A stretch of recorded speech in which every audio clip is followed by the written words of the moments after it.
কঙ্কাল।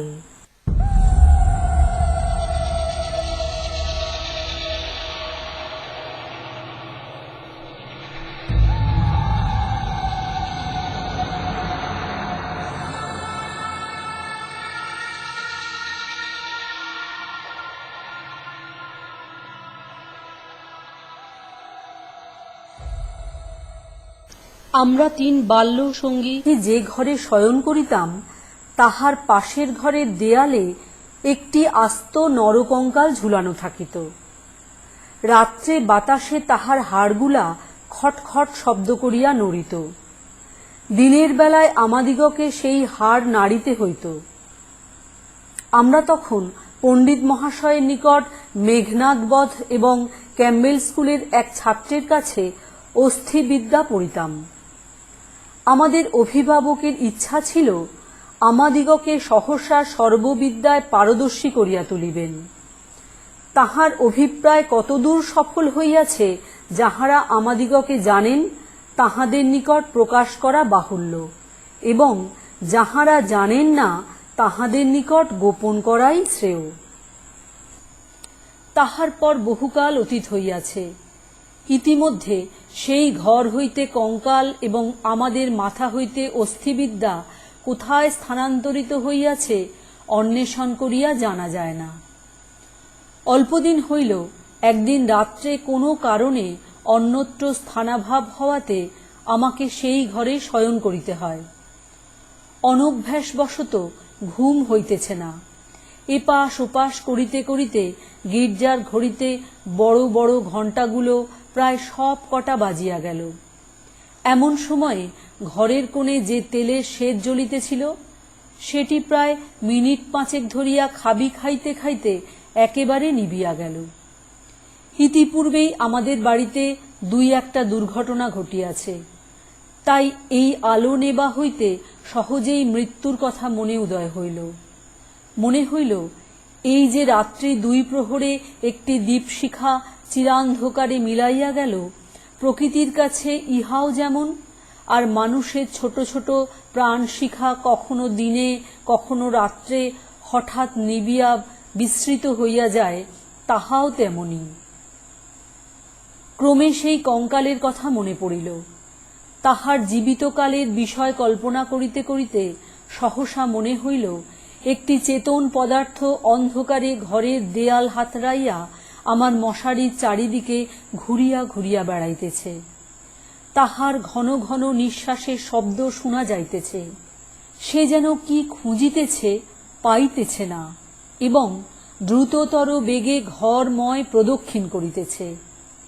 নিশ্চয় বুঝিতে পারিলাম সমস্তই আমার নিদ্রাহীন উষ্ণ মস্তিষ্কের কল্পনা, এবং আমারই মাথার মধ্যে বোঁ বোঁ করিয়া যে রক্ত ছুটিতেছে তাহাই দ্রুত পদশব্দের মতো শুনাইতেছে। কিন্তু তবু গা ছমছম করিতে লাগিল। জোর করিয়া এই অকারণ ভয় ভাঙিবার জন্য বলিয়া উঠিলাম, কেউ? পদশব্দ আমার মশারির কাছে আসিয়া থামিয়া গেল, এবং একটা উত্তর শুনিতে পাইলাম, আমি। আমার সেই কঙ্কালটা কোথায় গেছে তাই খুঁজিতে আসিয়াছি। আমি ভাবিলাম নিজের কাল্পনিক সৃষ্টির কাছে ভয় দেখানো কিছু নয়। পাশবালিশটা সবলে আঁকড়িয়া ধরিয়া চিরপরিচিতের মতো অতি সহজ সুরে বলিলাম, এই দুপুর রাত্রে বেশ কাজটি বাহির করিয়াছ, তা সে কঙ্কালে এখন আর তোমার আবশ্যক?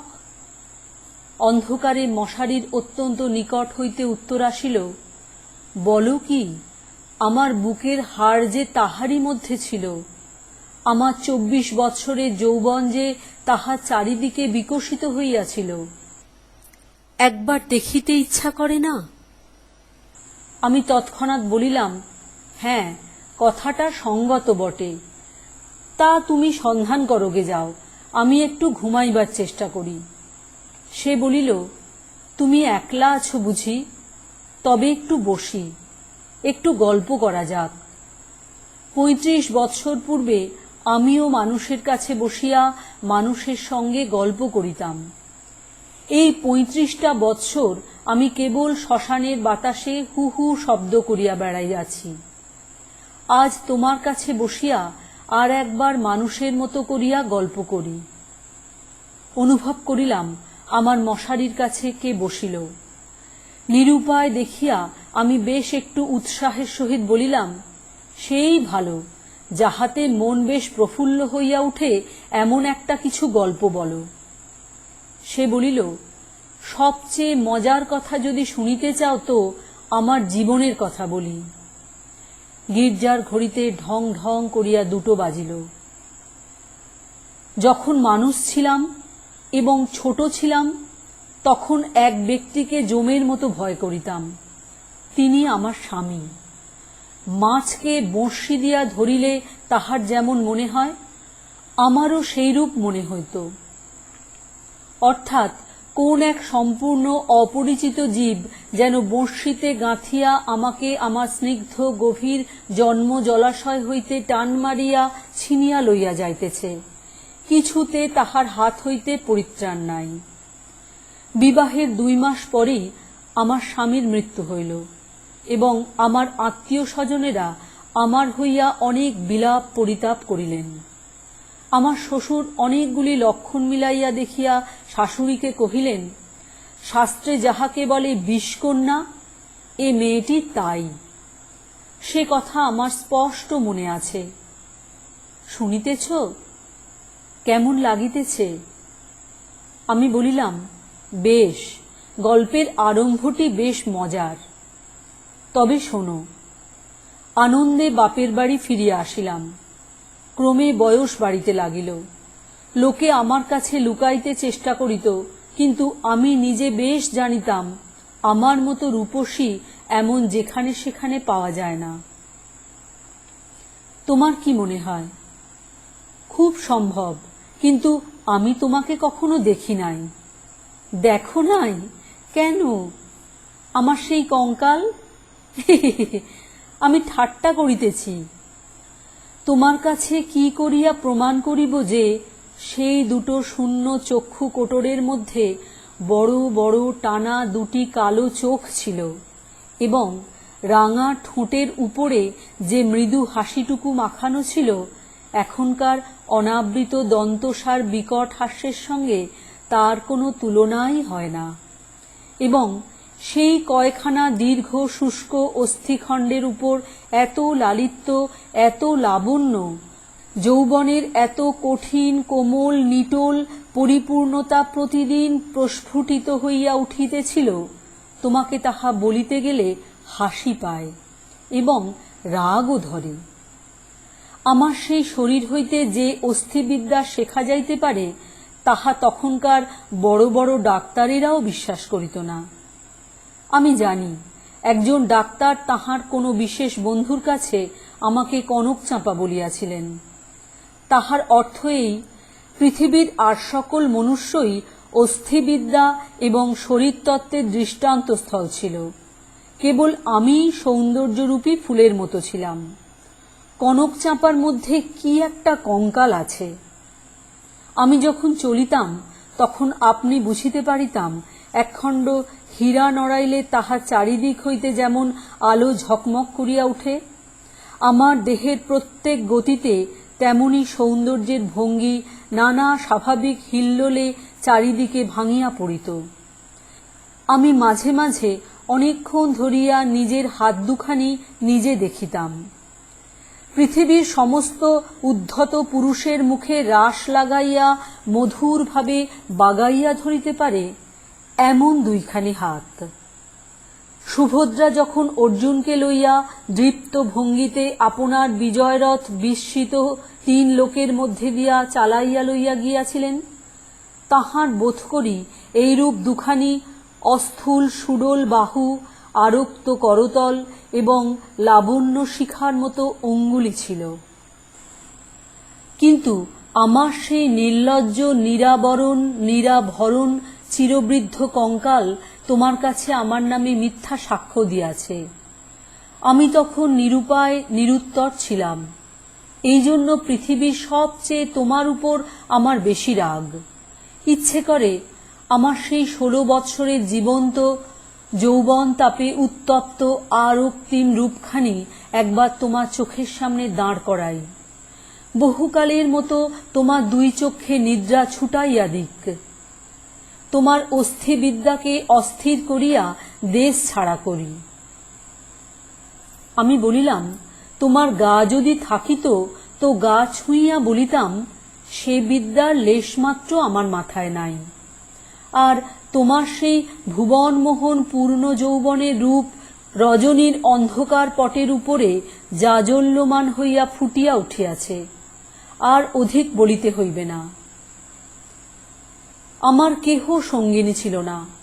দাদা প্রতিজ্ঞা করিয়াছিলেন বিবাহ করিবেন না। অন্তঃপুরে আমি একা, বাগানের গাছতলায় আমি একা বসিয়া ভাবিতাম, সমস্ত পৃথিবী আমাকেই ভালোবাসিতেছে, সমস্ত তারা আমাকে নিরীক্ষণ করিতেছে। বাতাস ছল করিয়া বার বার দীর্ঘ নিঃশ্বাসে পাশ দিয়া চলিয়া যাইতেছে, এবং যে তৃণাসনে পা দুটি মেলিয়া বসিয়া আছি, তাহার যদি চেতনা থাকিত তবে সে পুনর্বার অচেতন হইয়া যাইত। পৃথিবীর সমস্ত যুবা পুরুষ ওই তৃণপুঞ্জরূপে দল বাঁধিয়া নিস্তব্ধে আমার চরণবর্তী হইয়া দাঁড়াইয়াছে, এইরূপ আমি কল্পনা করিতাম। হৃদয়ে অকারণে কেমন বেদনা অনুভব হইত। দাদার বন্ধু শশীশেখর যখন মেডিকেল কলেজ হইতে পাশ হইয়া আসিলেন, তখন তিনিই আমাদের বাড়ির ডাক্তার হইলেন। আমি তাহাকে পূর্বে আড়াল হইতে অনেকবার দেখিয়াছি। দাদা অত্যন্ত অদ্ভুত লোক ছিলেন।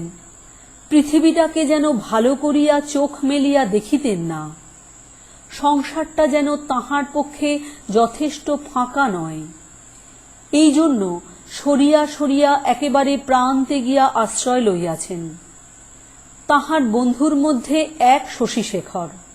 এই জন্য বাহিরের যুবকদের মধ্যে আমি এই শশীশেখরকেই সর্বদা দেখিতাম।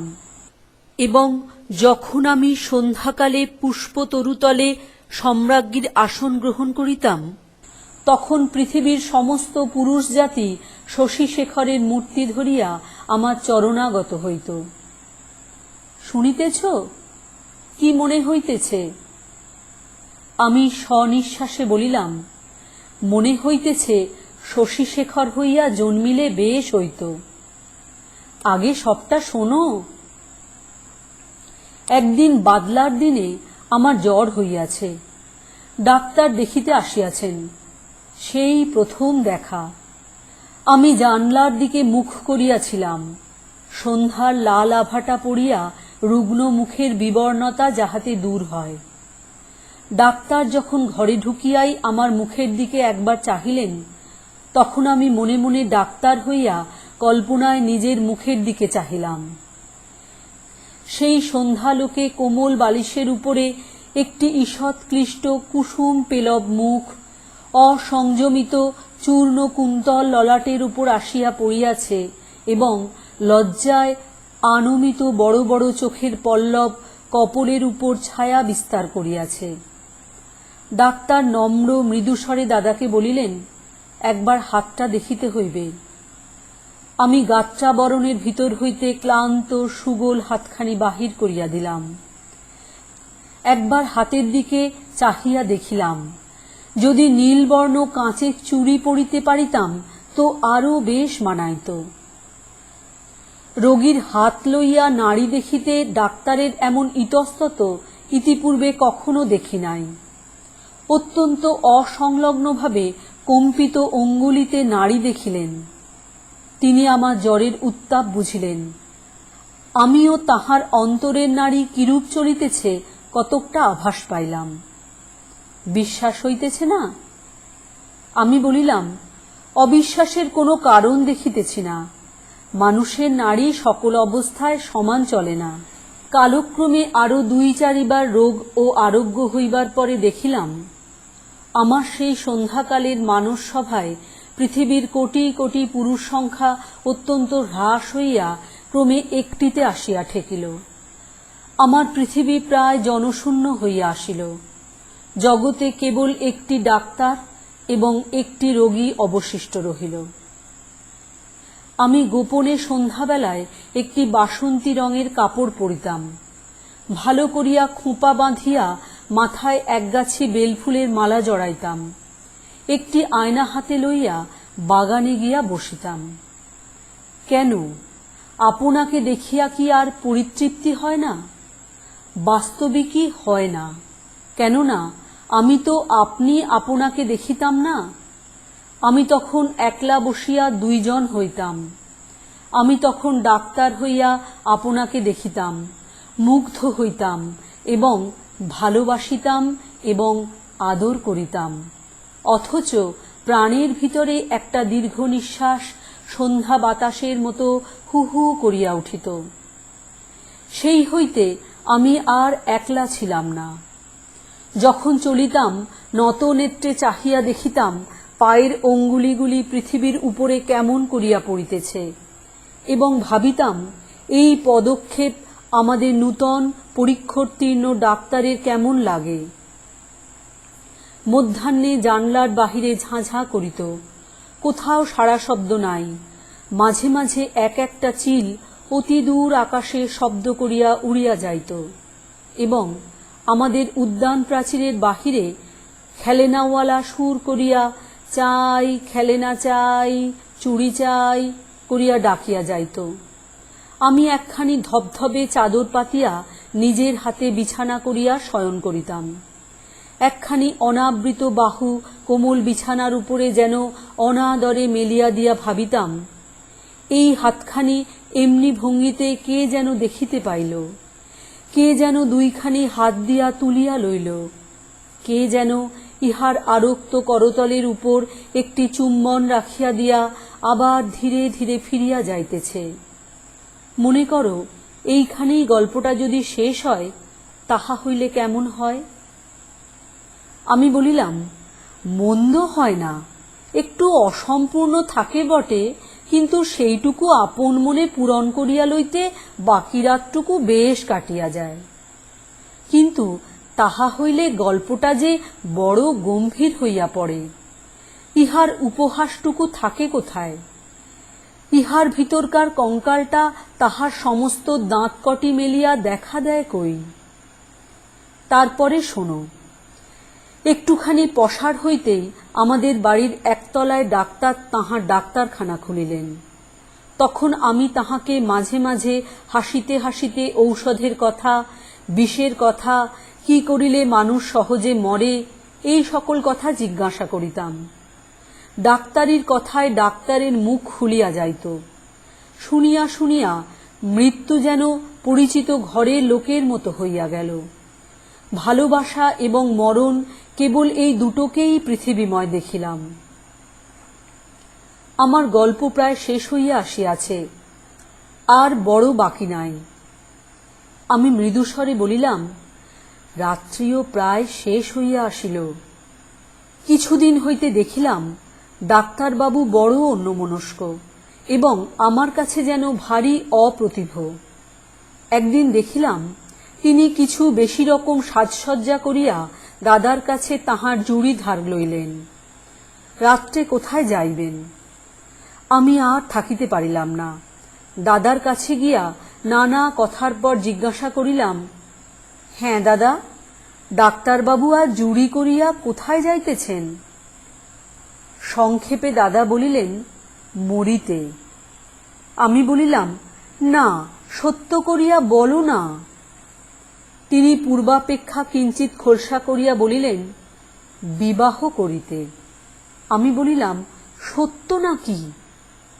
বলিয়া অনেক হাসিতে লাগিলাম। অল্পে অল্পে শুনিলাম এই বিবাহে ডাক্তার 12,000 টাকা পাইবেন। কিন্তু আমার কাছে এ সংবাদ গোপন করিয়া আমাকে অপমান করিবার তাৎপর্য কি? আমি কি তাহার পায়ে ধরিয়া বলিয়াছিলাম যে এমন কাজ করিলে আমি বুক ফাটিয়া মরিব? পুরুষদের বিশ্বাস করিবার জো নাই। পৃথিবীতে আমি একটিমাত্র পুরুষ দেখিয়াছি এবং এক মুহূর্তে সমস্ত জ্ঞান লাভ করিয়াছি। ডাক্তার রোগী দেখিয়া সন্ধ্যার পূর্বে ঘরে আসিলে আমি প্রচুর পরিমাণে হাসিতে হাসিতে বলিলাম, কি ডাক্তার মহাশয়, আজ নাকি আপনার বিবাহ? আমার প্রফুল্লতা দেখিয়া ডাক্তার যে কেবল অপ্রতিভ হইলেন তাহা নহে, ভারী বিমর্ষ হইয়া গেলেন। জিজ্ঞাসা করিলাম, বাজনা বাদ্য কিছু নাই যে? শুনিয়া তিনি ঈষৎ একটু নিঃশ্বাস ফেলিয়া বলিলেন, বিবাহ ব্যাপারটা কি এতই আনন্দের? শুনিয়া আমি হাসিয়া অস্থির হইয়া গেলাম। এমন কথাও তো কখনো শুনি নাই।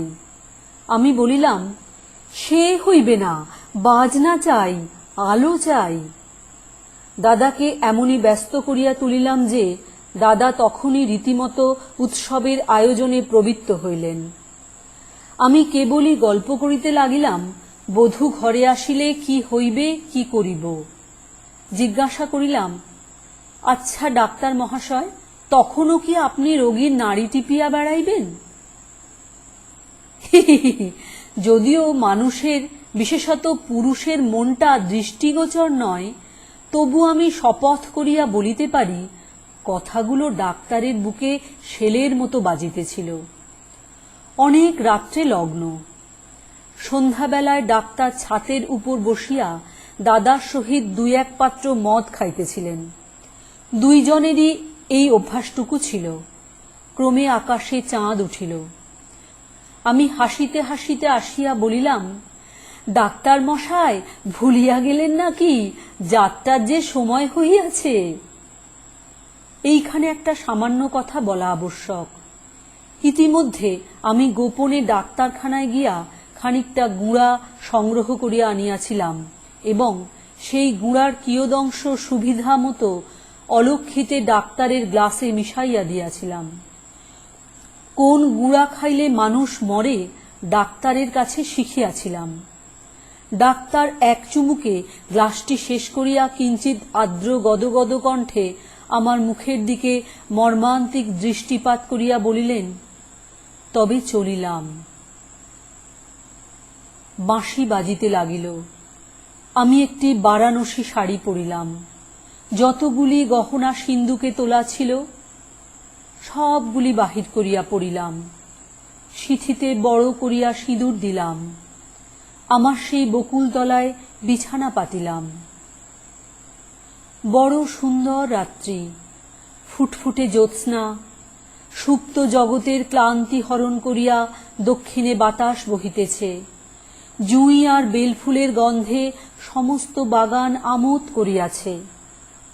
বাঁশির শব্দ যখন ক্রমে দূরে চলিয়া গেল, জ্যোৎস্না যখন অন্ধকার হইয়া আসিতে লাগিল, এই তরু পল্লব এবং আকাশ এবং আজন্মকালের ঘরদুয়ার লইয়া পৃথিবী যখন আমার চারিদিক হইতে মায়ার মতো মিলাইয়া যাইতে লাগিল, তখন আমি নেত্র নিমীলন করিয়া হাসিলাম। ইচ্ছা ছিল যখন লোকে আসিয়া আমাকে দেখিবে, তখন এই হাসিটুকু যেন রঙিন নেশার মতো আমার ঠোঁটের কাছে লাগিয়া থাকে। ইচ্ছা ছিল যখন আমার অনন্ত রাত্রির বাসর ঘরে ধীরে ধীরে প্রবেশ করিব, তখন এই হাসিটুকু এখান হইতেই মুখে করিয়া লইয়া যাইব। কোথায় বাসর ঘর? আমার সে বিবাহের বেশ কোথায়? নিজের ভিতর হইতে একটা খটখট শব্দে জাগিয়া দেখিলাম, আমাকে লইয়া 3টি বালক অস্থিবিদ্যা শিখিতেছে। বুকের যেখানে সুখ দুঃখ ধুক ধুক করিত এবং যৌবনের পাপড়ি প্রতিদিন একটি একটি করিয়া প্রস্ফুটিত হইত, সেইখানে বেত্র নির্দেশ করিয়া কোন অস্থির কি নাম মাস্টার শিখাইতেছে। আর সেই যে অন্তিম হাসিটুকু ওষ্ঠের কাছে ফুটাইয়া তুলিয়াছিলাম, তাহার কোনো চিহ্ন দেখিতে পাইয়াছিলে কি? গল্পটা কেমন লাগিল? আমি বলিলাম, গল্পটি বেশ প্রফুল্লকর।